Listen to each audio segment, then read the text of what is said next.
Algunos objetos antiguos no se sienten misteriosos porque sean viejos, se sienten inquietantes porque parecen demasiado deliberados. Una forma de bronce sin un propósito acordado. Un monumento de piedra colocado con una paciencia imposible. Un símbolo tallado que aparece miles de años antes de que la escritura debiera haber existido en esa región. Los arqueólogos pueden medirlos, datarlos, fotografiarlos y encerrarlos tras el cristal de un museo. Pero la pregunta más importante todavía se niega a moverse. ¿Para qué servían realmente estas cosas?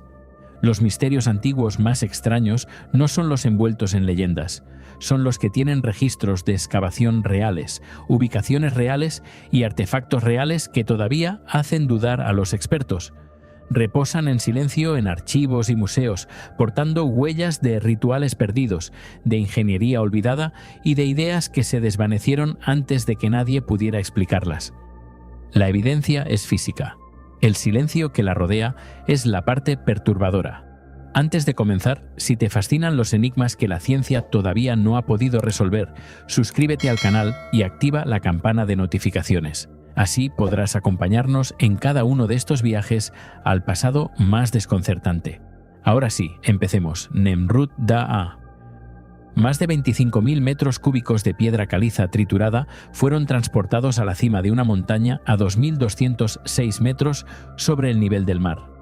Decenas de miles de toneladas de piedra fueron apiladas para formar un cono artificial de aproximadamente 50 metros de altura y casi 150 metros de ancho. Estatuas masivas que pesaban hasta 9 toneladas fueron talladas, arrastradas por empinadas laderas de montaña y ensambladas en una cumbre expuesta a duros inviernos, poderosos vientos y frecuente actividad sísmica. El proyecto de construcción era tan ambicioso que la UNESCO lo considera uno de los monumentos más extraordinarios del mundo helenístico.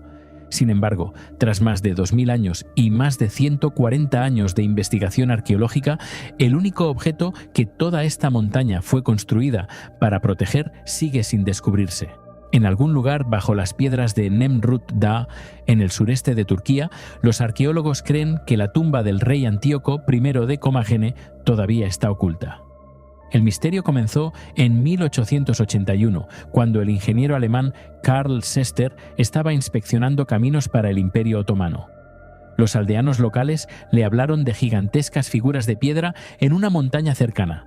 Cuando ascendió a la cumbre, descubrió uno de los yacimientos arqueológicos más asombrosos jamás encontrados en Anatolia. Las investigaciones posteriores del arqueólogo alemán Otto Puchstein revelaron inscripciones que identificaban el monumento como un sagrado complejo de enterramiento real encargado por Antíoco I durante el siglo I a.C. Las inscripciones eran inusualmente detalladas, describían ceremonias religiosas, enumeraban a los dioses honrados en el santuario y explicaban la visión del rey para su memorial eterno. Sin embargo, a pesar de revelar tanta información, nunca explicaron exactamente dónde estaba enterrado el rey. Esa omisión se ha convertido en uno de los mayores rompecabezas sin resolver de la arqueología. Antíoco gobernó el reino de Comagene entre aproximadamente el 70 y el 38 a.C. Su reino ocupaba una posición estratégica entre la República Romana y el Imperio Parto, dos de los estados más poderosos del mundo antiguo. Para reforzar su legitimidad, Antíoco promovió una afirmación notable. Según las inscripciones halladas en Nemrut, trazaba su ascendencia tanto hasta Alejandro Magno como hasta el rey persa Darío I. Fuera enteramente exacta o parcialmente propaganda política, la afirmación moldeó todo el monumento. Las tradiciones griega y persa se fundieron en un culto real único, distinto a cualquier otra cosa vista en otro lugar. Los visitantes que llegan a la cumbre se encuentran con gigantescas estatuas sedentes que representan una mezcla de deidades griegas e iranias. Zeus aparece como Zeus u Oromasdes, Apolo se fusiona con Mitra y Helios, Heracles se combina con el héroe persa Artañes. Incluso en la antigüedad, esta fusión religiosa era inusual. Las estatuas originalmente se alzaban entre 8 y 9 metros de altura, lo que las convierte en algunas de las esculturas más grandes que han sobrevivido de la era helenística. Su escala por sí sola plantea preguntas difíciles. ¿cómo se transportaron bloques tan masivos a uno de los picos más altos de la región sin caminos modernos, grúas ni maquinaria? El desafío se vuelve aún más impresionante cuando se considera la geografía. Nemrut Da se alza por encima de un escarpado terreno montañoso, donde los vehículos modernos tienen dificultades para operar. Cada piedra, herramienta y material de construcción tuvo que moverse cuesta arriba. Los ingenieros estiman que se emplearon decenas de miles de toneladas de piedra caliza para crear el túmulo central. A diferencia de una pirámide convencional o una estructura de mampostería, el montículo consiste principalmente en fragmentos sueltos de piedra caliza triturada. Los constructores eligieron deliberadamente un material que podía desplazarse y derrumbarse si se perturbaba. Esta decisión puede explicar por qué el monumento ha protegido su mayor secreto durante más de 2 milenios. El túmulo central es la característica más misteriosa de todo el yacimiento. Erigiéndose aproximadamente a 50 metros de altura, domina la cumbre y puede verse desde grandes distancias. Los arqueólogos han sospechado durante mucho tiempo que una cámara funeraria yace en algún lugar bajo él. La evidencia parece sencilla. Las inscripciones antiguas describen el monumento como un santuario funerario real. Gobernantes comparables por todo el Mediterráneo antiguo eran enterrados dentro de complejos de tumbas. Sin embargo, los repetidos intentos de localizar la cámara han fracasado. Entre los investigadores más determinados estaba la arqueóloga estadounidense Teresa Goel, que comenzó a trabajar en Nemrut en la década de 1950. Junto al estudioso alemán Friedrich Karl Dörner, pasó décadas estudiando la montaña. Se realizaron excavaciones, operaciones de perforación y extensos reconocimientos. En un momento dado, los métodos exploratorios incluyeron incluso voladuras limitadas en un esfuerzo por identificar espacios ocultos. A pesar de años de esfuerzo, no se encontró ninguna cámara funeraria confirmada. La tecnología moderna tampoco ha resuelto el misterio. Se han aplicado al montículo reconocimientos geofísicos, mediciones sísmicas, estudios de resistividad y otras técnicas no invasivas. Estos métodos han identificado con éxito estructuras ocultas en muchos yacimientos arqueológicos de todo el mundo. Han revelado cámaras dentro de pirámides, cartografiado ciudades enterradas y localizado tumbas ocultas bajo siglos de sedimento. En Nemrut, sin embargo, los resultados siguen siendo frustrantemente inconclusos. Se han detectado varias anomalías, pero ninguna ha conducido a una tumba real confirmada. Algunos investigadores creen que el propio montículo fue diseñado como un sistema antirrobo. El saqueo de tumbas en la antigüedad era un grave problema por todo el mundo mediterráneo. Las pirámides egipcias fueron saqueadas. Las tumbas reales de Anatolia fueron expoliadas.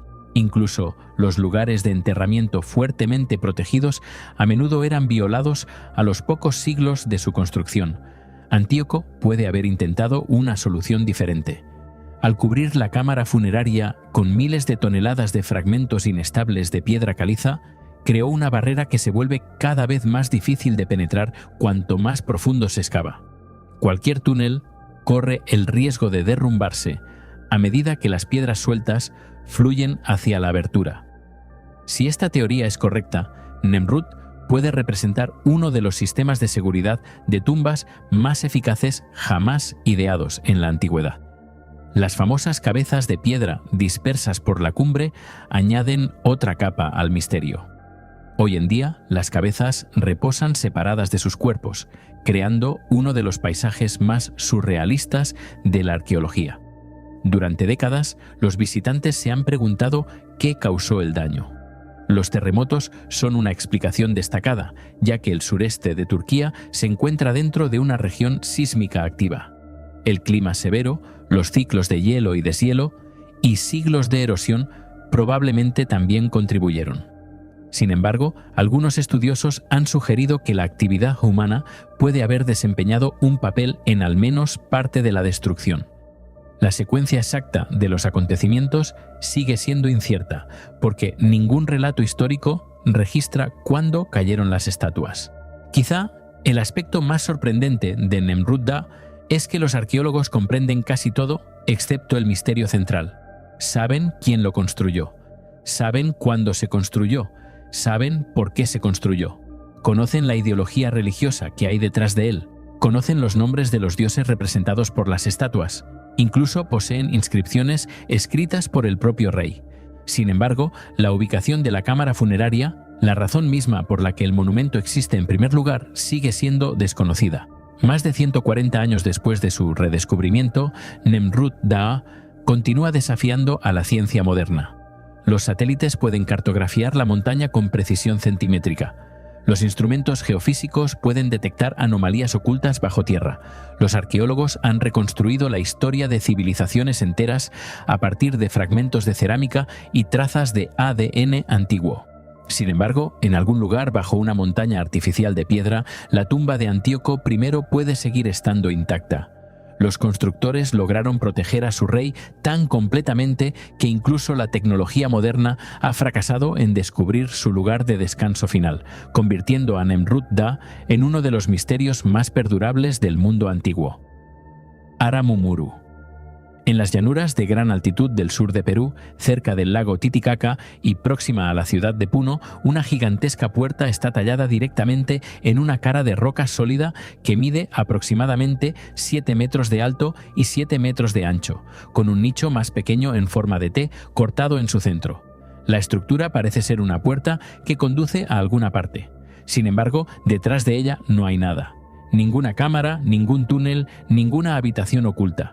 Conocida hoy como Aramumuru o la Puerta de los Dioses, es uno de los yacimientos arqueológicos más extraños de Sudamérica, porque su característica más inusual no es lo que existe allí, sino lo que no existe.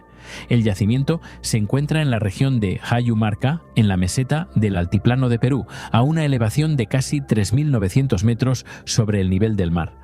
Aunque las tradiciones indígenas locales habían conocido el lugar durante generaciones, el yacimiento entró en la conciencia pública moderna en 1996, cuando el guía local José Luis Delgado Mamani reportó su redescubrimiento. Desde entonces, arqueólogos, historiadores, viajeros y peregrinos espirituales han debatido el propósito de la enorme talla. Lo que hace inusual a Aramumuru es que claramente requirió esfuerzo humano para su creación. Sin embargo, no hay casi ninguna evidencia directa que explique por qué se hizo ni si alguna vez se completó. La puerta en sí está tallada en una gran formación de roca volcánica rojiza.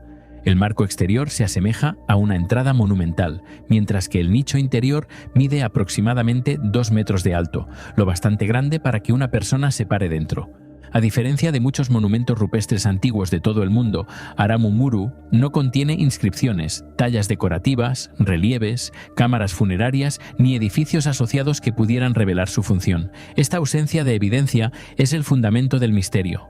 Los arqueólogos pueden estudiar templos, tumbas y fortalezas porque contienen artefactos y pistas estructurales. Aramumuru no ofrece casi ninguna. Una de las explicaciones más comunes es que el yacimiento era un proyecto ceremonial inacabado. Varios investigadores han sugerido que pudo haber estado conectado con prácticas religiosas incas o con culturas anteriores que habitaron la región del lago Titicaca mucho antes del surgimiento del Imperio Inca. La cuenca del Titicaca fue el hogar de importantes civilizaciones, incluyendo la cultura Tiwanaku, que floreció entre aproximadamente el 500 y el 1000 después de Cristo y desarrolló una sofisticada arquitectura de piedra y centros religiosos. Debido a que el lago tenía una inmensa importancia espiritual a lo largo de la historia andina, muchos estudiosos creen que la puerta estaba destinada a servir a una función ritual simbólica más que a una práctica. El entorno geológico añade otra capa de intriga. La talla se creó directamente dentro de una formación rocosa naturalmente imponente, rodeada de inusuales afloramientos de piedra. Las antiguas culturas andinas con frecuencia consideraban las montañas, los acantilados, las cuevas y las formaciones rocosas como lugares sagrados conocidos como huacas. Se creía que estos lugares contenían poder espiritual y a menudo servían como centros para ceremonias. En este contexto, Aramumuru puede haber funcionado como un portal simbólico entre el mundo humano y el paisaje sagrado, en lugar de como una entrada física. Conceptos similares aparecen a lo largo de la religión andina, donde las montañas eran vistas como entidades vivas conectadas con los antepasados, los dioses y las fuerzas de la naturaleza. La mayor fuente de la fama de Aramumuru, sin embargo, proviene de la leyenda más que de la arqueología. Según una historia popular, un sacerdote inca llamado Aramumuru huyó de los conquistadores españoles cargando un disco de oro sagrado conocido como la llave de los dioses de los 7 rayos. Al llegar a la puerta de piedra, supuestamente colocó el disco en una depresión circular dentro del nicho. El portal se abrió entonces, revelando una brillante luz azul, y el sacerdote desapareció para siempre. Aunque el relato sigue repitiéndose ampliamente, los historiadores no han encontrado registros coloniales contemporáneos que respalden la historia. El antropólogo Charles Stanish ha descrito tales relatos como productos de la literatura alternativa moderna más que como historia basada en la evidencia. A pesar de la falta de confirmación arqueológica, la leyenda transformó el yacimiento en uno de los llamados portales estelares más famosos del mundo. Visitantes de todo el planeta viajan a la remota ubicación creyendo que puede poseer inusuales propiedades espirituales o energéticas. Algunos afirman experimentar visiones, vibraciones, estados alterados de conciencia o una sensación de pasar a otro reino mientras están dentro del nicho. Estas experiencias son enteramente anecdóticas y nunca se han verificado bajo condiciones científicas. Sin embargo, continúan alimentando la reputación del lugar. Irónicamente, el verdadero misterio puede ser más interesante que las afirmaciones sobrenaturales. A diferencia de muchos monumentos antiguos famosos, Aramumuru permanece en gran medida sin estudiar. Ninguna excavación importante ha descubierto asentamientos asociados, objetos ceremoniales ni registros de construcción. Sin inscripciones ni artefactos datables, determinar exactamente cuándo se creó la talla sigue siendo difícil. Algunas fuentes lo describen como un proyecto inca inacabado, mientras que otras sugieren que podría preceder por completo a los incas. La falta de evidencia definitiva deja a los investigadores con un raro rompecabezas arqueológico. Un monumento que es innegablemente artificial, pero casi completamente desligado de su contexto histórico. Cuando se compara con yacimientos como Machu Picchu, Tiwanaku o Sacsayhuamán, Aramumuru parece tecnológicamente simple. No hay enormes bloques de piedra, sistemas de ingeniería avanzados ni alineaciones astronómicas que exijan explicaciones extraordinarias. Sin embargo, esta simplicidad es precisamente lo que lo hace inusual. La mayoría de los monumentos antiguos revelan su propósito a través de la arquitectura, los artefactos o los registros escritos. Aramumuru no revela casi nada. Es una puerta que no se abre, un monumento sin función conocida y un lugar sagrado cuyo significado original puede haberse desvanecido hace siglos. Tilla. Se han identificado más de 160 yacimientos megalíticos por toda la región de Sodo, en Etiopía. Miles de piedras erguidas están dispersas por todo el paisaje. Sin embargo, entre todos ellos, un yacimiento se distingue. En Tilla, los arqueólogos encontraron 36 monumentos masivos de piedra que se alzan sobre un cementerio, muchos cubiertos de símbolos que nadie ha sido capaz de descifrar por completo. Algunos muestran espadas, otros contienen marcas geométricas distintas a cualquier sistema de escritura conocido de la región. Los enterramientos bajo las piedras datan aproximadamente de los siglos X hasta XV después de Cristo, pero las personas responsables no dejaron casi ningún registro histórico. Esto crea una notable contradicción arqueológica. Los constructores poseían suficiente conocimiento para extraer de la cantera, transportar, tallar y erigir monumentos de varias toneladas a lo largo de un paisaje ceremonial cuidadosamente organizado. Sin embargo, su identidad, sus creencias e incluso el significado de sus símbolos más importantes siguen siendo en gran medida desconocidos. El misterio de Tilla no es simplemente quién construyó las piedras. El mayor misterio es cómo una tradición aparentemente sofisticada de construcción de monumentos pudo surgir, extenderse por toda una región y luego casi desaparecer de la historia. Ubicada a unos 80 kilómetros al sur de Addis Abeba, Tilla fue documentada por primera vez por investigadores europeos durante el siglo XX. Pero su importancia internacional se hizo clara solo después de investigaciones arqueológicas sistemáticas dirigidas por el arqueólogo francés Roger Jusson. Las excavaciones revelaron que las piedras no eran monumentos aislados, sino parte de un complejo funerario. Restos humanos, bienes funerarios y estelas cuidadosamente dispuestas sugirieron la existencia de una sociedad organizada capaz de coordinar la mano de obra, la actividad ritual y el trabajo de cantería a gran escala. La UNESCO designaría más tarde el yacimiento como Patrimonio de la Humanidad en 1980, reconociéndolo como uno de los paisajes arqueológicos más importantes de África. El primer rompecabezas comienza con las propias piedras. Varios de los monumentos más grandes se alzan más de 4 metros por encima del suelo, mientras que las secciones enterradas se extienden aún más profundamente bajo la superficie. Muchos pesan varias toneladas. Antes de la maquinaria moderna, cada etapa de la construcción requería esfuerzo humano. Había que identificar la piedra adecuada, extraerla, darle forma, transportarla, posicionarla y estabilizarla. Incluso hoy, mover monumentos de piedra de varias toneladas a través de un terreno irregular requiere una cuidadosa planificación. Sin embargo, los constructores de tilla lograron esto hace siglos sin grúas, camiones ni herramientas de acero. Los arqueólogos comprenden los principios básicos implicados, pero no ha sobrevivido ninguna evidencia que describa los métodos realmente empleados. Las tallas introducen un misterio aún más profundo. Más de la mitad de las estelas decoradas contienen motivos de espadas. En algunos casos, aparecen múltiples espadas en un solo monumento. La consistencia de estos diseños sugiere que los símbolos portaban un importante significado cultural.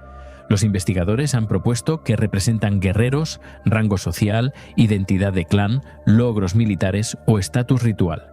Sin embargo, ninguna interpretación se ha demostrado. A diferencia de los jeroglíficos egipcios o las inscripciones mayas, los símbolos de tilla no tienen ningún texto bilingüe que haya sobrevivido, ninguna explicación histórica y ningún descendiente conocido que pudiera ayudar a los estudiosos a descifrarlos.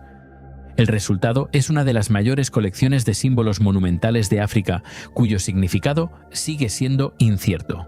Lo que hace esto especialmente extraño es el nivel de estandarización visible por todo el yacimiento. Los motivos de espadas no son decoraciones aleatorias. Diseños similares aparecen en múltiples monumentos, lo que indica convenciones artísticas compartidas y, posiblemente, creencias compartidas. Semejante consistencia normalmente se desarrolla dentro de sistemas culturales estables, donde los significados se comprenden ampliamente. Sin embargo, el conocimiento detrás de esos significados se ha desvanecido tan completamente que los investigadores modernos solo pueden especular sobre su propósito. Las piedras parecen estar comunicando información, pero el lenguaje cultural necesario para leer esa información se ha perdido. Las excavaciones bajo los monumentos añadieron otra capa al misterio. Los arqueólogos descubrieron enterramientos humanos asociados con las estelas, confirmando que Tilla funcionaba al menos parcialmente como un cementerio. Varios individuos fueron enterrados en posiciones distintivas, mientras que los bienes funerarios sugirieron una diferenciación social entre los muertos. La escala de los monumentos indica que ciertos individuos recibieron un tratamiento extraordinario tras la muerte. Esto plantea una pregunta obvia. ¿Quiénes eran estas personas, lo bastante importantes como para ser conmemoradas con monumentos tallados de varias toneladas? ¿Eran gobernantes, guerreros, líderes religiosos o miembros de familias poderosas? La evidencia arqueológica no ha proporcionado una respuesta definitiva. El paisaje más amplio que rodea a Tilla puede ser aún más misterioso que el propio yacimiento. Los reconocimientos arqueológicos han documentado más de 160 ubicaciones megalíticas por toda la región. Esto significa que Tilla no era un proyecto aislado. Formaba parte de una tradición de construcción de monumentos mucho más amplia que se extendía por el sur de Etiopía. Semejante fenómeno tan extendido implica generaciones de conocimiento acumulado, artesanos especializados, fuerzas de trabajo organizadas y tradiciones culturales capaces de sobrevivir durante siglos. Sin embargo, los historiadores poseen notablemente poca información sobre las sociedades responsables. En comparación con las civilizaciones contemporáneas que dejaron crónicas, inscripciones y registros escritos, los constructores de los megalitos de Etiopía siguen siendo sorprendentemente invisibles. La tecnología moderna ha ayudado a los investigadores a comprender lo que los constructores lograron, pero no necesariamente cómo desarrollaron el conocimiento requerido para lograrlo. Los arqueólogos pueden cartografiar monumentos empleando LIDAR, crear modelos digitales tridimensionales, analizar la composición de la piedra y reconstruir los patrones de enterramiento. Estos métodos revelan niveles extraordinarios de organización. Lo que no revelan es el marco intelectual detrás de los monumentos. ¿Cómo se transmitía el conocimiento? ¿Quién diseñó las estelas? ¿Por qué se repetían símbolos específicos? ¿Qué sistema social coordinaba la construcción a través de un área tan grande? El registro arqueológico permanece frustrantemente en silencio. Quizá eso es lo que hace a Tilla tan inusual entre los misterios antiguos del mundo. El desafío no es explicar una pirámide gigante o un templo masivo. El desafío es explicar toda una tradición cultural que parece situarse al borde de la historia registrada. Los monumentos sobrevivieron, el cementerio sobrevivió, los símbolos sobrevivieron. Pero el conocimiento que dio significado a todos ellos puede haber desaparecido hace siglos. Hoy en día, las piedras continúan alzándose sobre las tierras altas etíopes exactamente como lo han hecho durante cientos de años, preservando la evidencia de una sociedad sofisticada cuya voz se ha desvanecido casi por completo, dejando tras de sí uno de los misterios arqueológicos más perdurables de África. La colección Crespi. Más de 5.000 artefactos llenaron en su día un museo en Cuenca, Ecuador. Entre ellos había vasijas de cerámica ordinarias, herramientas de piedra y objetos ceremoniales indígenas. Pero mezclado en la colección había algo mucho más inquietante: cientos de placas de metal grabadas que mostraban símbolos que parecían pertenecer a civilizaciones separadas por océanos enteros y miles de años de historia. Algunos se asemejaban a la iconografía egipcia, otros parecían similares a motivos mesopotámicos. Unos pocos parecían representar criaturas que se asemejaban a dinosaurios. Nada de ello debería haber existido junto en una sola colección. Si incluso un pequeño porcentaje de estos objetos fuera auténtico, los historiadores se verían obligados a reconsiderar suposiciones largamente sostenidas sobre el aislamiento cultural antiguo en las Américas. Sin embargo, si fueron falsificados, surge otro misterio. ¿Quién creó cientos de artefactos tan inusuales? ¿Por qué se produjeron? ¿Y cómo acabaron concentrados en un único museo de los Andes ecuatorianos? La historia comienza en Cuenca, una ciudad situada a una elevación de aproximadamente 2.500 metros en el sur de Ecuador. Durante principios del siglo XX, el misionero italiano Carlo Crespi dedicó gran parte de su vida a trabajar con las comunidades indígenas de toda la región. A lo largo de varias décadas, la gente local le llevó artefactos recuperados de aldeas, riberas de ríos, asentamientos remotos y áreas que bordeaban la selva amazónica. Para cuando el Museo de Crespi alcanzó su apogeo, la colección supuestamente contenía más de 5.000 objetos, lo que la convirtió en una de las colecciones privadas más grandes de Ecuador. La mayor parte de la colección atrajo poca controversia. Los arqueólogos reconocieron muchos objetos como ejemplos genuinos de cultura material precolombina. El problema vino de un grupo más pequeño de artefactos fabricados a partir de finas láminas de metal. A diferencia de los descubrimientos arqueológicos convencionales, estos objetos mostraban imágenes que parecían desconectadas de las civilizaciones ecuatorianas conocidas. Algunas placas contenían hileras de símbolos distintos a cualquier escritura documentada en Sudamérica. Otras presentaban figuras estilizadas que llevaban tocados reminiscentes del arte antiguo del Próximo Oriente. Varios ejemplos mostraban disposiciones geométricas que los investigadores no podían asociar fácilmente con ninguna tradición indígena reconocida. El misterio se intensificó porque muchos de estos objetos supuestamente se originaron en las regiones orientales de Ecuador, cerca del sistema de la Cueva de los Tallos. Esta red de cuevas no es mítica. Ubicada en la provincia de Morona, Santiago, contiene vastas cámaras subterráneas y pozos verticales que alcanzan profundidades de aproximadamente 70 metros. Los grupos indígenas habían conocido las cuevas durante siglos antes de que los exploradores modernos entraran en ellas. Durante la década de 1960 comenzaron a circular historias de que secciones ocultas de la cueva contenían pasajes artificiales, bibliotecas metálicas y evidencia de una civilización desconocida.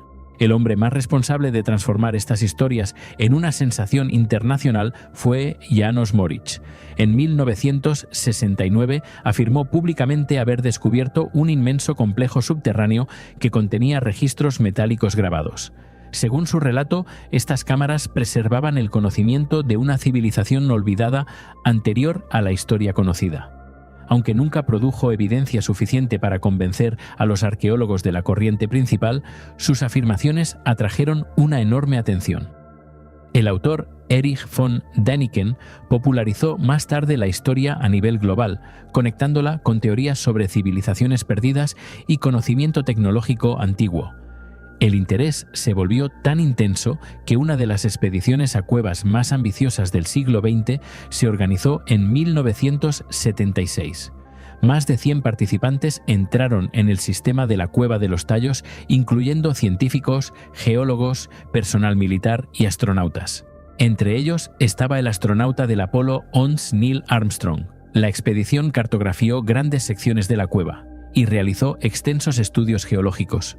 Sin embargo, tras semanas bajo tierra, los investigadores no reportaron ninguna evidencia de bibliotecas metálicas artificiales, cámaras avanzadas ni archivos ocultos. Los informes oficiales concluyeron que el sistema de cuevas era una notable formación natural más que el complejo diseñado por ingeniería descrito por Moritzky. Para muchos investigadores, esto debería haber puesto fin a la historia. En cambio, profundizó el misterio que rodeaba a la colección Crespi. Si la biblioteca metálica nunca existió, ¿de dónde venían los extraños artefactos? Algunos especialistas propusieron una explicación sencilla. A lo largo del siglo XX, los turistas y coleccionistas crearon un mercado para las antigüedades inusuales. Los artesanos locales pueden haber producido placas de metal inspiradas en ideas populares sobre las civilizaciones antiguas, vendiéndolas finalmente a intermediarios que las entregaban a Crespi. Esta teoría explica por qué algunos objetos parecen combinar motivos egipcios, mesopotámicos y sudamericanos de maneras en que ninguna cultura arqueológica genuina lo haría jamás. Sin embargo, incluso esta explicación tiene debilidades. La colección se acumuló a lo largo de varias décadas e implicó miles de donaciones de diferentes fuentes. No todo objeto controvertido puede descartarse automáticamente como una fabricación moderna. Además, la documentación a menudo era pobre. Muchos artefactos llegaron sin registros de excavación, datación científica ni ubicaciones precisas. Como resultado, los investigadores modernos no pueden determinar con certeza qué objetos eran descubrimientos arqueológicos auténticos y cuáles pueden haber sido creados mucho más tarde. Entonces, el desastre golpeó. En 1962, un gran incendio dañó el Museo de Crespi. Se produjeron pérdidas adicionales a través del robo, el deterioro y las transferencias a otras instituciones. Muchos de los artefactos más controvertidos de la colección desaparecieron antes de que pudieran someterse a un análisis científico moderno. Esto creó uno de los mayores vacíos de evidencia en la historia arqueológica. Los investigadores de hoy a menudo se ven obligados a basarse en fotografías envejecidas, relatos de testigos oculares e inventarios incompletos en lugar de en los propios objetos. Esa pérdida puede ser el hecho más importante de todo el misterio. La arqueología depende de la evidencia que puede examinarse, someterse a pruebas y verificarse. En el caso de la colección Crespi, gran parte de la evidencia crítica ya no existe. El resultado es una paradoja. La colección se hizo famosa por los artefactos que podrían desafiar la historia convencional. Sin embargo, muchos de esos mismos artefactos se desvanecieron antes de que la ciencia pudiera evaluarlos adecuadamente. Más de medio siglo después, la colección Crespi permanece atrapada entre dos posibilidades enfrentadas. O bien representa una de las mayores acumulaciones de artefactos antiguos falsificados jamás reunidas, o bien contiene descubrimientos genuinos cuya importancia ya no puede determinarse por completo, porque la evidencia se perdió. Ambas explicaciones son extraordinarias. Una revela un capítulo olvidado en la historia de la falsificación y la creación de mitos. La otra sugiere que piezas importantes del rompecabezas arqueológico desaparecieron antes de que pudieran comprenderse. Esa incertidumbre, más que los propios artefactos, es lo que mantiene vivo el misterio. El dodecaedro romano. Se han descubierto más de 130 objetos de bronce idénticos por todo el antiguo Imperio Romano. Han sido excavados de fuertes militares en Britania, asentamientos enterrados en Francia, antiguas ciudades en Alemania y yacimientos arqueológicos que se extienden desde los Países Bajos hasta Hungría. Algunos se encontraron en tumbas, otros aparecieron dentro de tesoros de monedas. Varios fueron recuperados de lugares asociados con la riqueza y el estatus. Cada ejemplar fue cuidadosamente fabricado. Cada ejemplar requirió habilidades avanzadas de trabajo del metal. Cada ejemplar parece importante. Sin embargo, tras casi 3 siglos de estudio, los arqueólogos todavía no pueden responder a una pregunta básica. ¿Para qué servían? Ese misterio se conoce hoy como el dodecaedro romano y puede ser uno de los rompecabezas sin resolver más extraños jamás dejados por el mundo antiguo. La paradoja comienza con los propios romanos. Pocas civilizaciones documentaron sus vidas tan extensamente como Roma. Los historiadores estiman que decenas de miles de inscripciones romanas sobreviven hoy, junto con manuales militares, textos de ingeniería, registros legales, escritos religiosos, cartas privadas, documentos fiscales, tratados arquitectónicos y crónicas históricas. El ingeniero romano Vitruvio describió métodos de construcción con notable detalle durante el siglo I a.C. Frontino registró sistemas de gestión del agua. Los autores militares documentaron el equipamiento y las tácticas. Sin embargo, entre este enorme cuerpo de información que ha sobrevivido, no hay ni un solo texto romano conocido que describa claramente un dodecaedro. El primer descubrimiento moderno registrado ocurrió en 1739 cerca de Aston, en Hertfordshire, Inglaterra.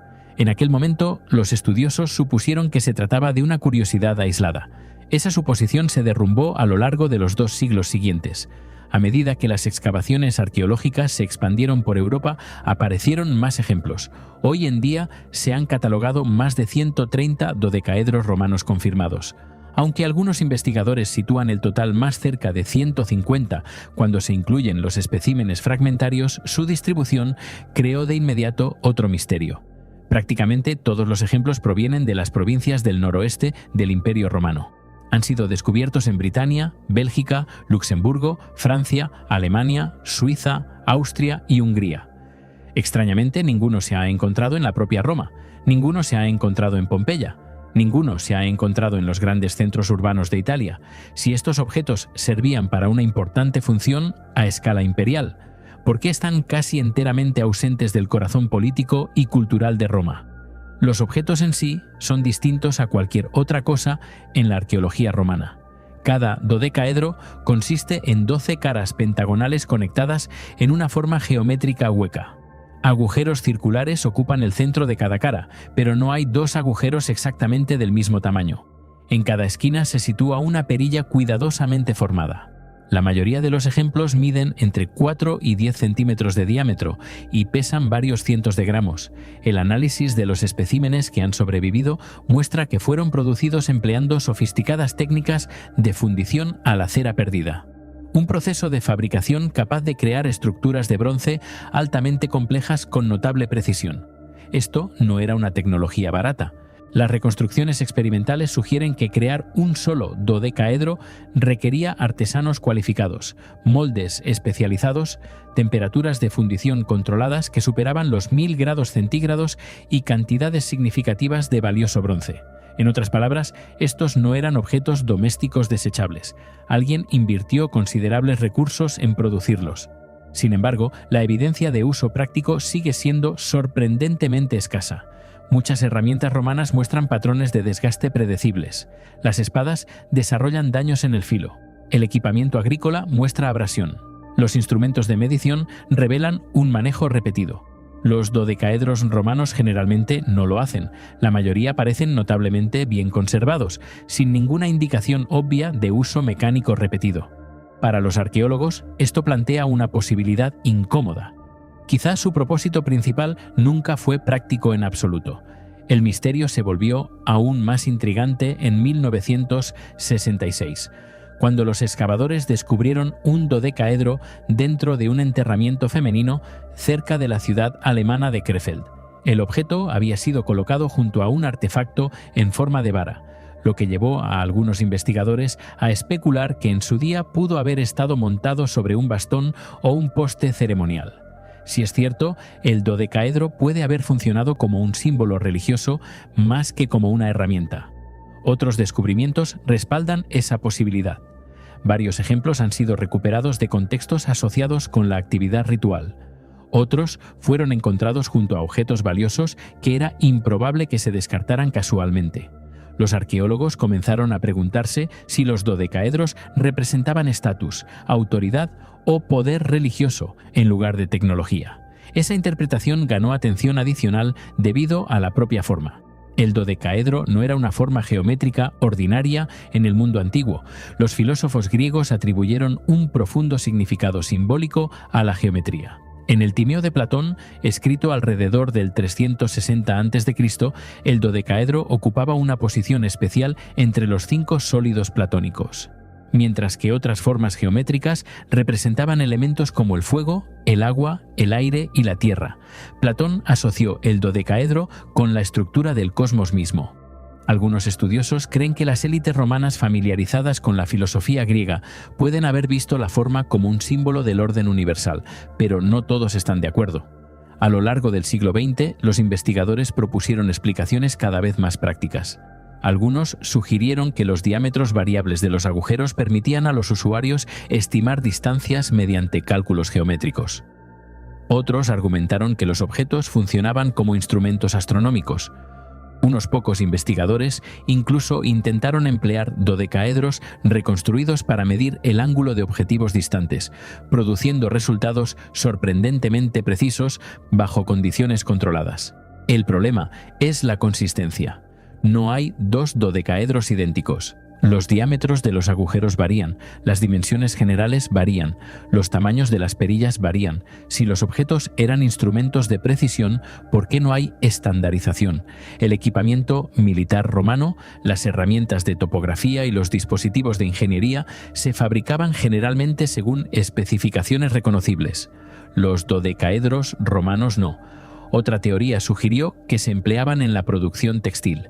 En años recientes, los arqueólogos experimentales demostraron que la lana puede enrollarse alrededor de las perillas salientes para crear cubiertas de dedos tejidas que se asemejan a guantes. Los vídeos de estas reconstrucciones se difundieron rápidamente en Internet. Sin embargo, los historiadores identificaron rápidamente una debilidad importante. La evidencia clara más temprana de esta técnica de tejido aparece más de 1000 años después del período romano. Actualmente no hay evidencia arqueológica que vincule los dodecaedros romanos directamente con talleres textiles. A medida que cada explicación encuentra problemas, el misterio se vuelve más profundo en lugar de más claro. Quizá el descubrimiento más notable ocurrió en junio de 2023, cerca de Norton Disney, en Lincolnshire, Inglaterra. Aficionados a la arqueología que trabajaban con el grupo de historia y arqueología de Norton Disney descubrieron uno de los dodecaedros romanos mejor conservados jamás encontrados en Britania. Enterrado durante aproximadamente 17 siglos, el objeto emergió casi intacto. Las tecnologías modernas de escaneo examinaron su estructura con un detalle sin precedentes. El análisis metalúrgico reveló información sobre la composición de su aleación y sus métodos de fabricación. Sin embargo, a pesar de las herramientas arqueológicas más avanzadas disponibles en el siglo XXI, los investigadores todavía no pudieron determinar su propósito. Giroft. En el verano de 2001, tras unas inundaciones inusualmente intensas a lo largo del río Alil, en el sureste de Irán, las aldeas locales comenzaron a descubrir extraños objetos de piedra que emergían del suelo. Lo que siguió dejó atónitos a los arqueólogos de todo el mundo. En cuestión de meses, miles de artefactos intrincadamente tallados aparecieron en el mercado negro. Muchos tan sofisticados que los expertos inicialmente tuvieron dificultades para determinar de dónde habían venido. Los objetos representaban águilas gigantes, deidades con cuernos, criaturas compuestas. patrones geométricos y escenas arquitectónicas talladas con asombrosa precisión en piedra clorita. Sin embargo, el mayor misterio no eran los propios artefactos, era la constatación de que podrían haber pertenecido a toda una civilización de la Edad del Bronce que se había desvanecido tan completamente que la historia olvidó que alguna vez existió. El descubrimiento ocurrió cerca de la moderna ciudad de Jiroft, en la provincia iraní de Kermán, aproximadamente a 1.200 kilómetros al sureste de Teherán.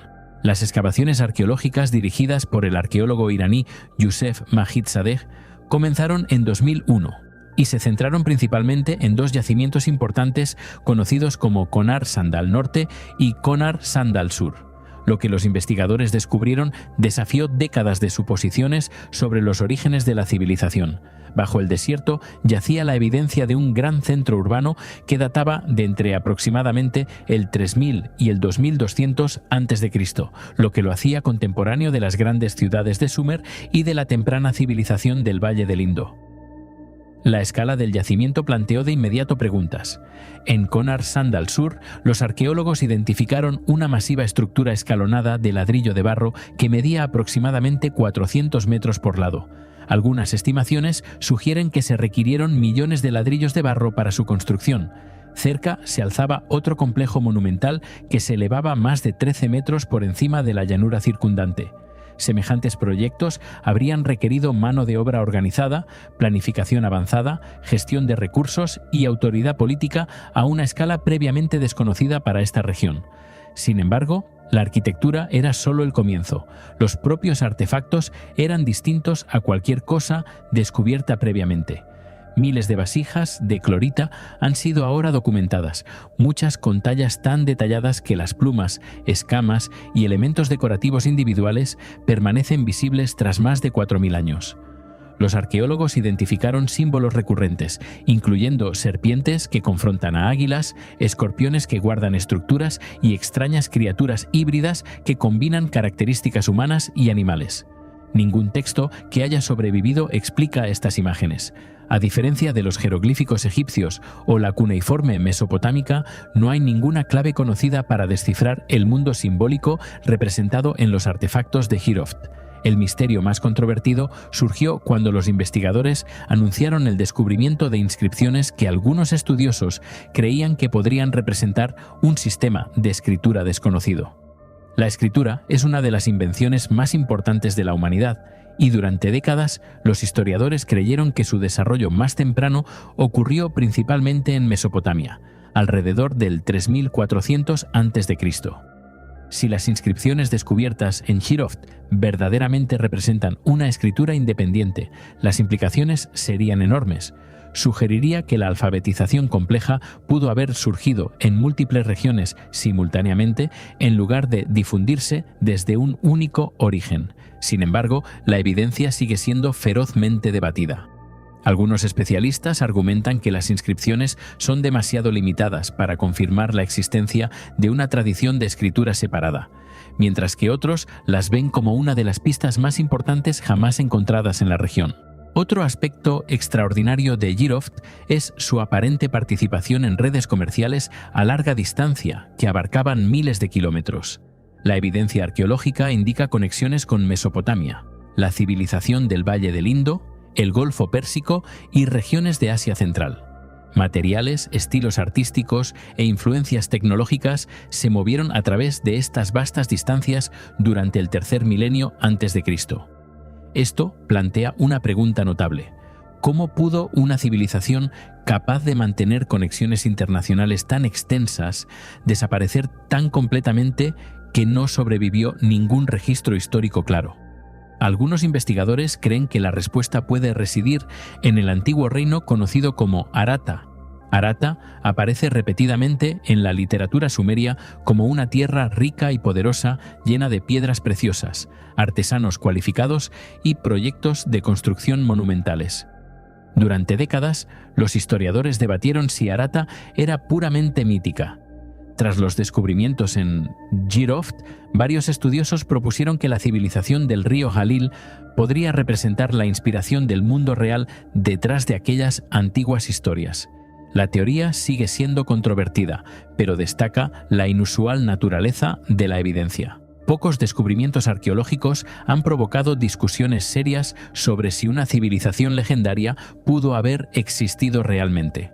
Quizá el hecho más impactante es lo cerca que estuvo Jiroft de perderse para siempre.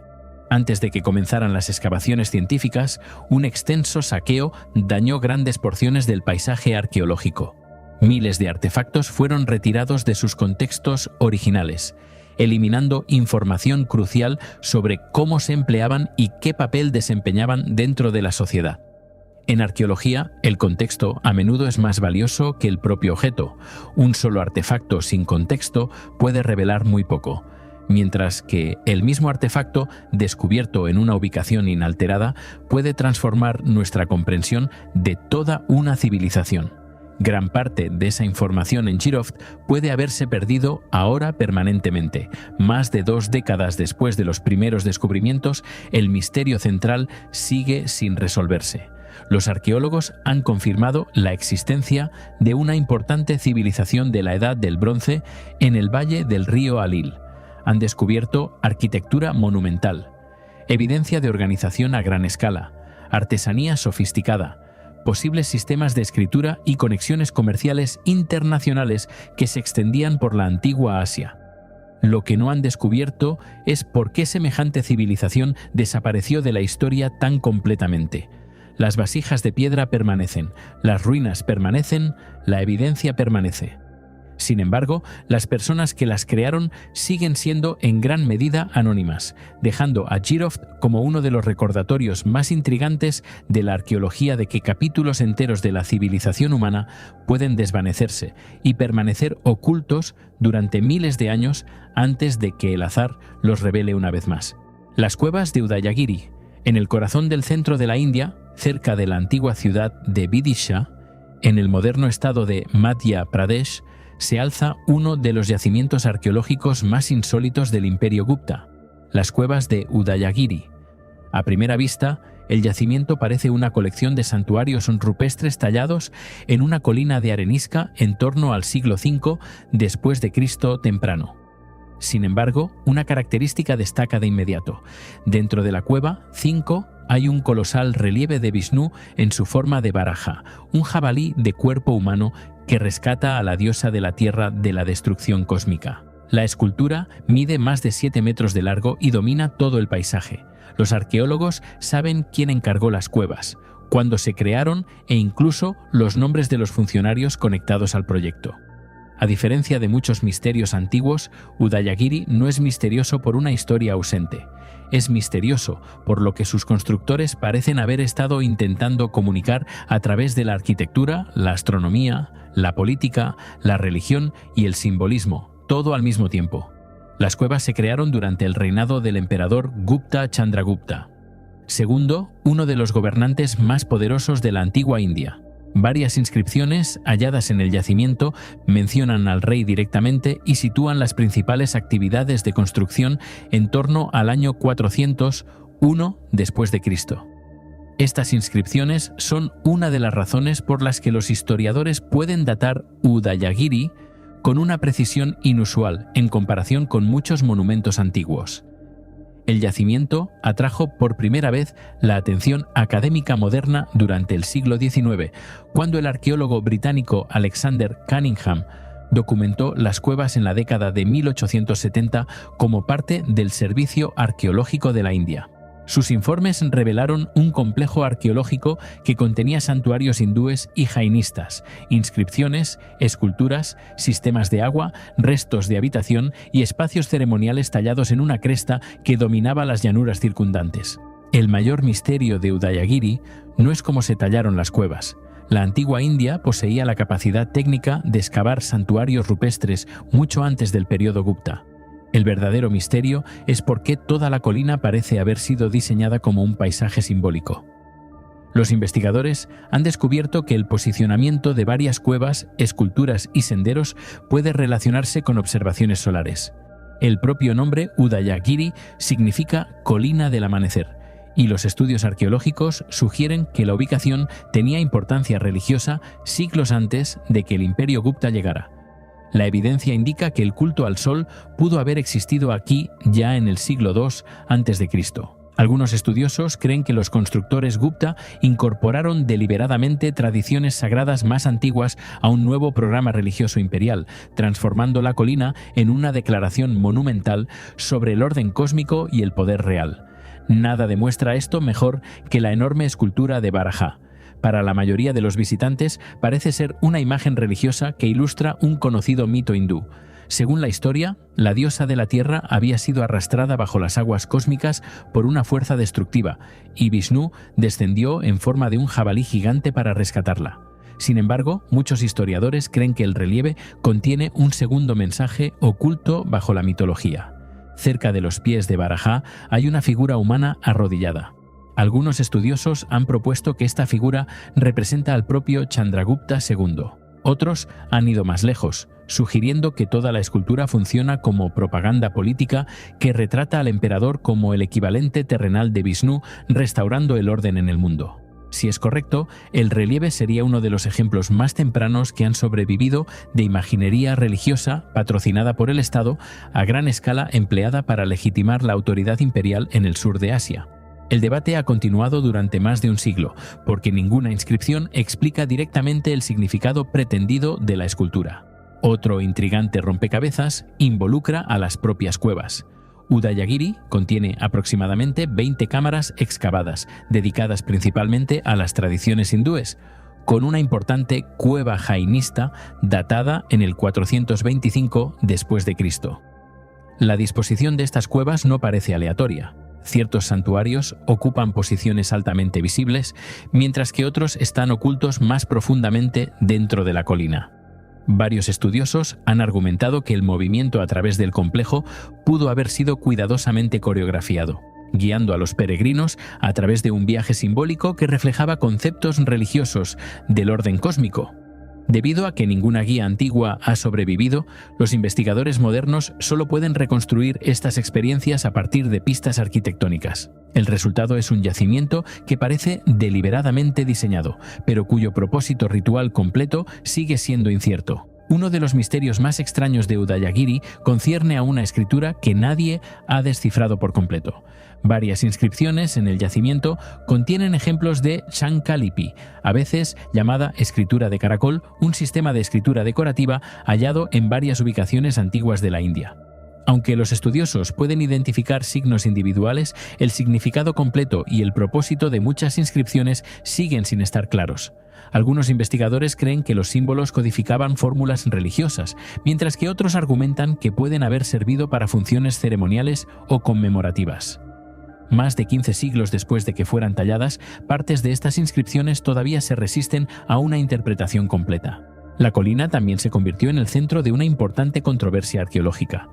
Durante finales del siglo XIX y principios del XX, algunos estudiosos creyeron que Udayagiri había sido originalmente un yacimiento budista, convertido más tarde en un centro hindú.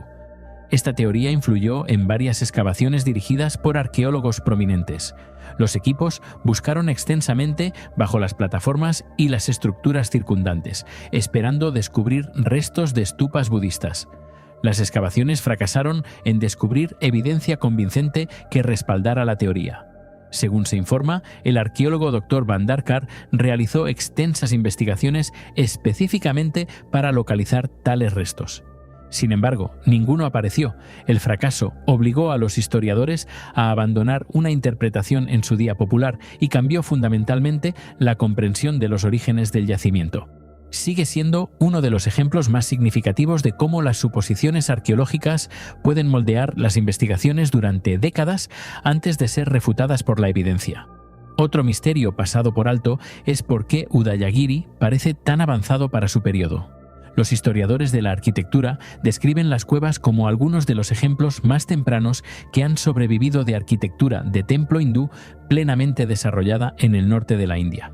Características que más tarde se convertirían en estándar en los templos hindúes, incluyendo santuarios, disposiciones de entrada, imaginería simbólica y programas religiosos integrados, ya aparecen aquí en forma reconocible. Es como si una tradición arquitectónica madura emergiera de repente en piedra. Los historiadores saben que tales tradiciones no aparecen de la noche a la mañana. Sin embargo, muchas etapas anteriores de desarrollo permanecen pobremente conservadas. Udayagiri, por tanto, plantea una pregunta difícil. ¿Cuánto conocimiento ha desaparecido del registro arqueológico? El papiro Tuli. Imagina descubrir un documento que parece describir docenas de objetos brillantes que vuelan a través de los cielos del antiguo Egipto hace más de 3.500 años. No un objeto, sino muchos, no un breve destello, sino un fenómeno presenciado durante días. Según el famoso papiro Tuli, estos objetos ígneos brillaban más que el propio sol, llenaban los cielos y fueron observados por el faraón Tutmosis III y su ejército. Si fuera auténtico, representaría uno de los misterios aéreos registrados más antiguos de la historia humana. Sin embargo, el mayor misterio que rodea al papiro Tuli es que el documento original nunca se ha encontrado. La historia comienza en El Cairo, Egipto, en 1934. Alberto Tuli, entonces director de la sección egipcia de los Museos Vaticanos, según se informa, se encontró con un papiro inusual que un vendedor de antigüedades ofrecía a la venta. El precio supuestamente era demasiado alto para que él lo comprara, así que en su lugar copió el texto a mano. El papiro original desapareció posteriormente y ningún museo, archivo ni colección privada lo ha producido jamás. Todo lo que se conoce sobre el papiro Tuli proviene de copias y traducciones posteriores en lugar del examen directo del artefacto original. Según el texto traducido, el acontecimiento ocurrió durante el año 22 del reinado del faraón Tutmosis III, alrededor del siglo XV a.C. Tutmosis III fue uno de los mayores gobernantes militares de la historia egipcia, a menudo llamado el Napoleón del Antiguo Egipto debido a sus exitosas campañas por el Próximo Oriente. Su reinado está bien documentado a través de inscripciones, monumentos y registros militares, lo que hace que el supuesto relato parezca al menos históricamente posible. El texto describe a escribas que observan un extraño objeto en el cielo. Se le denominó un círculo de fuego. El objeto supuestamente no tenía cabeza visible, emitía un olor inusual y parecía distinto a cualquier cosa que los observadores hubieran encontrado previamente. Los registros del antiguo Egipto contienen referencias a cometas, estrellas y acontecimientos celestes. Sin embargo, esta descripción difiere significativamente de las observaciones astronómicas tradicionales. Los escribas estaban aparentemente tan perturbados por lo que presenciaron que informaron de inmediato al faraón. Lo que sucedió a continuación es el detalle que transformó el papiro Tuli en uno de los documentos más controvertidos jamás asociados con el antiguo Egipto. El texto afirma que, tras varios días, círculos ígneos adicionales aparecieron en el cielo. Sus números aumentaron hasta que llenaron los cielos. Los objetos supuestamente brillaban más que el sol y se movían a través del cielo mientras eran observados tanto por el faraón como por su ejército. Para los partidarios de la hipótesis de los ovnis antiguos, este pasaje es la parte más importante del documento. Los informes ovni modernos con frecuencia describen múltiples objetos luminosos que se mueven juntos en formación. La similitud entre esos informes y el texto traducido ha alimentado décadas de especulación. Algunos investigadores han argumentado que los observadores egipcios educados habrían reconocido los fenómenos astronómicos ordinarios, lo que hace que el relato sea difícil de descartar como una simple observación de estrellas o planetas. Sin embargo, hay explicaciones más convencionales. Una posibilidad es que el texto estuviera describiendo una lluvia de meteoros. A lo largo de la historia, intensas tormentas de meteoros han producido espectáculos capaces de asustar a poblaciones enteras. Las tormentas de meteoros leónidas de 1833 y 1966 generaron miles de meteoros visibles por hora, creando la ilusión de que el propio cielo estaba lloviendo fuego. Para los observadores antiguos, sin comprensión científica de tales acontecimientos, el espectáculo podría haber parecido fácilmente sobrenatural. Otra posibilidad involucra fenómenos atmosféricos. Raros acontecimientos ópticos causados por cristales de hielo, reflejos solares o condiciones meteorológicas inusuales pueden crear brillantes formas circulares en el cielo. Los parhelios, los halos y los acontecimientos de plasma atmosférico ocasionalmente se han confundido con objetos misteriosos, incluso en tiempos modernos. Sin embargo, ninguna de estas explicaciones coincide perfectamente con la descripción preservada en el papiro Thule. La sección más inusual del texto aparece cerca del final del relato. Después de que los círculos ígneos partieran, peces y aves supuestamente cayeron del cielo. A primera vista, esto suena imposible, pero la ciencia moderna confirma que acontecimientos similares han ocurrido. Los meteorólogos han documentado numerosos casos de la llamada lluvia de animales, en la que las trombas de agua o las poderosas tormentas elevan peces, ranas y otros animales pequeños antes de depositarlos en otro lugar. Se han registrado informes de lluvia de peces en países que van desde la India hasta Honduras. Aunque raro, el fenómeno es real, lo que hace esta parte de la historia sorprendentemente difícil de descartar de plano. Sin embargo, a pesar de las afirmaciones extraordinarias, la evidencia que respalda el papiro Thule sigue siendo extremadamente débil. No existe ningún artefacto original para examinar. Nunca se ha realizado ninguna datación por radiocarbono. Nunca se ha llevado a cabo ningún análisis de tinta. Ninguna excavación arqueológica ha descubierto jamás un documento coincidente. En la arqueología moderna, la autenticidad depende de la evidencia verificable, y el papiro Thule no proporciona casi ninguna.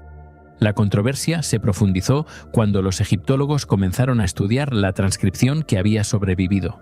Los investigadores descubrieron que porciones del texto parecían sospechosamente similares a ejemplos publicados en la gramática egipcia de Sir Alan Gardiner, uno de los libros de texto más influyentes de los estudios de la lengua del Antiguo Egipto. Aún más dañino, ciertos errores de transcripción hallados en el libro de texto también aparecían en el supuesto papiro. Si es cierto, esto significaría que el texto no podría haberse originado en el siglo XV a.C., porque parecía contener errores creados en el siglo XX. Para principios del siglo XXI, muchos egiptólogos habían concluido que el papiro Thule era probablemente una fabricación moderna en lugar de un registro antiguo auténtico. Varios estudiosos argumentaron que el documento pudo haber sido ensamblado a partir de fragmentos de textos egipcios existentes copiados de fuentes publicadas. Sin el artefacto original, no hay manera de someter estas afirmaciones a prueba científicamente, lo que deja el debate permanentemente atrapado entre la especulación y la incertidumbre. Irónicamente, el mayor misterio que rodea al papiro Thule puede no ser los círculos ígneos descritos en su texto, puede ser el propio documento. Si el relato es genuino, entonces preserva uno de los acontecimientos celestes más extraños jamás registrados en la antigüedad. Si es un fraude, entonces alguien creó uno de los engaños arqueológicos más exitosos del siglo XX. Casi un siglo después de que Alberto Thule supuestamente copiara el manuscrito en El Cairo. Nadie sabe dónde está el documento original, quién lo creó o si alguna vez verdaderamente existió. Los objetos ígneos pueden haberse desvanecido de los cielos hace miles de años, pero el misterio del papiro Thule permanece muy vivo. Los símbolos de Giau. Hace 8.000 años, cuando la mayor parte de la humanidad todavía vivía en pequeñas comunidades agrícolas, alguien en lo que ahora es la provincia de Henan, China, talló una serie de símbolos abstractos en caparazones de tortuga. Hoy en día solo se sabe que existen 11 de esos símbolos. Ese número puede sonar insignificante hasta que se examinan las fechas. El análisis por radiocarbono sitúa los símbolos de Jiahu entre aproximadamente el 6600 y el 6200 a.C., lo que los hace más de 3000 años más antiguos que los primeros jeroglíficos egipcios y aproximadamente 4000 años más antiguos que la primera escritura china confirmada. La impactante pregunta es simple: ¿por qué las personas estaban creando signos simbólicos miles de años antes de que los historiadores creyeran que tales sistemas debieran existir? Los símbolos se descubrieron en Jiahu, un asentamiento neolítico que cubría aproximadamente 55.000 metros cuadrados en la cuenca del río Huai, en el centro de China. Las excavaciones arqueológicas realizadas entre la década de 1980 y principios de 2000 descubrieron más de 400 enterramientos, docenas de estructuras residenciales, fosas de almacenamiento, talleres de cerámica y miles de artefactos. El yacimiento en sí ya era extraordinario antes de que se encontraran los símbolos. Los investigadores identificaron evidencia de algunos de los primeros cultivos de arroz conocidos en China, trazas químicas de bebidas fermentadas que datan de alrededor del 7000 a.C. y más de 30 flautas de hueso elaboradas a partir de huesos de ala de grulla de corona roja. Varias de estas flautas siguen siendo tocables hoy en día y producen escalas musicales reconocibles. El descubrimiento demostró que Jiahu no era una aldea agrícola aislada, sino una sociedad sorprendentemente sofisticada. Sin embargo, entre todos los hallazgos, los símbolos siguen siendo los más controvertidos. Aparecen en caparazones de tortuga y artefactos de hueso recuperados de enterramientos. Algunos consisten en formas geométricas simples, mientras que otros se asemejan a caracteres chinos posteriores lo bastante estrechamente como para desencadenar un intenso debate. Un símbolo se asemeja a una caja dividida por una línea central, visualmente similar al carácter de hueso oracular mucho posterior asociado con el sol. Otro se asemeja a formas vinculadas al concepto de un ojo. Cuando los hallazgos fueron publicados por Li Xueqin, Garman Harbottle, Zhang Yushong y Wang Chanshui en la revista Antiquity en 2003, los medios internacionales comenzaron de inmediato a preguntarse si los orígenes de la escritura china acababan de retrasarse en más de 5 milenios. Los números detrás de la controversia son asombrosos. Las inscripciones de hueso oracular confirmadas más tempranas de la dinastía Shang datan de alrededor del 1200 a.C. Los símbolos de Jiahu los preceden en aproximadamente 5000 años. Para poner eso en perspectiva, la brecha temporal que separa los símbolos de Jiahu de la escritura Shang es mayor que el tiempo que separa la dinastía Shang de la China moderna. Semejante enorme brecha cronológica crea un problema importante. Si Jiahu verdaderamente representa una forma temprana de escritura, ¿dónde está la historia de desarrollo ausente? Los arqueólogos no han encontrado etapas intermedias que conecten Jiahu con las escrituras chinas posteriores. 5000 años de evolución parecen estar ausentes. Esta ausencia de evidencia es precisamente por lo que la mayoría de los especialistas rechazan la idea de que Jiahu represente verdadera escritura. Los sistemas de escritura modernos requieren cientos o miles de símbolos capaces de codificar el lenguaje. Jiahu proporciona solo 11 ejemplos confirmados. No hay oraciones, ni textos repetidos, ni evidencia de gramática, ni indicación de que se estuviera registrando el lenguaje hablado. Desde una perspectiva científica, la evidencia disponible es insuficiente para clasificar a Jiahu como un sistema de escritura. Sin embargo, descartar los símbolos crea otro misterio. Si no eran escritura, ¿por qué se tallaron en absoluto? La ubicación de los símbolos puede proporcionar una pista. Muchos se descubrieron en tumbas, lo que sugiere una importancia ritual. El propio caparazón de tortuga es particularmente intrigante, porque miles de años después, los sacerdotes Shangs emplearían caparazones de tortuga en ceremonias de adivinación. Algunos caparazones de Jiahu incluso contienen agujeros perforados que se asemejan a modificaciones asociadas con prácticas rituales posteriores. Las similitudes son imposibles de ignorar, pero la distancia cronológica sigue siendo enorme. Nunca se ha demostrado ningún vínculo cultural directo. Los arqueólogos, por tanto, se enfrentan a una posibilidad incómoda.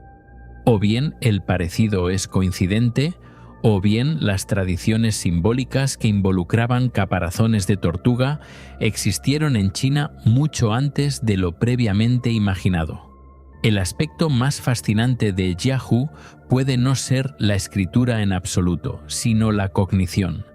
Crear un símbolo requiere pensamiento abstracto. Una marca se vuelve significativa solo cuando una comunidad acuerda que representa algo más allá de sí misma. Este salto intelectual es uno de los fundamentos de la civilización. Los símbolos de Jiahu demuestran que las personas que vivían hace más de 8000 años ya estaban experimentando con ese salto. Si las marcas representaban clanes, conceptos religiosos, propiedad, observaciones astronómicas o información ahora imposible de reconstruir, sigue siendo desconocido. El significado se desvaneció, pero la evidencia del pensamiento simbólico sobrevivió. La tecnología moderna ha revelado detalles notables sobre el yacimiento. La datación por radiocarbono estableció la cronología. El análisis microscópico identificó las técnicas de tallado. Los estudios químicos de la cerámica revelaron bebidas fermentadas hechas de arroz, miel y fruta. El análisis acústico demostró que las flautas de hueso eran instrumentos musicales intencionadamente diseñados. Sin embargo, a pesar de todos estos avances científicos, los investigadores todavía no pueden explicar los símbolos con certeza. La paradoja es llamativa. Los arqueólogos pueden determinar la edad de las tallas con una precisión de unos pocos siglos, identificar la especie de ave empleada para hacer las flautas y reconstruir dietas antiguas a partir de residuos químicos. Pero no pueden decirnos lo que 11 símbolos simples realmente significaban. Y así llegamos al final de este recorrido por algunos de los misterios más extraños que el mundo antiguo nos ha dejado. Desde la tumba jamás encontrada de un rey bajo una montaña de piedra en Turquía, hasta unos símbolos tallados en caparazones de tortuga miles de años antes de que la escritura debiera existir, cada uno de estos enigmas comparte la misma inquietante cualidad. La evidencia es física, tangible, real. Podemos medirla, datarla y encerrarla tras un cristal. Pero el significado que un día dio sentido a todo ello se ha desvanecido, dejándonos con objetos que gritan su importancia en un lenguaje que ya nadie puede leer. Ahora dinos, ¿cuál de estos misterios sin explicación te ha dejado más asombrado? Déjanoslo en los comentarios. Gracias por acompañarnos hasta el final. Nos vemos en el próximo viaje al mundo antiguo.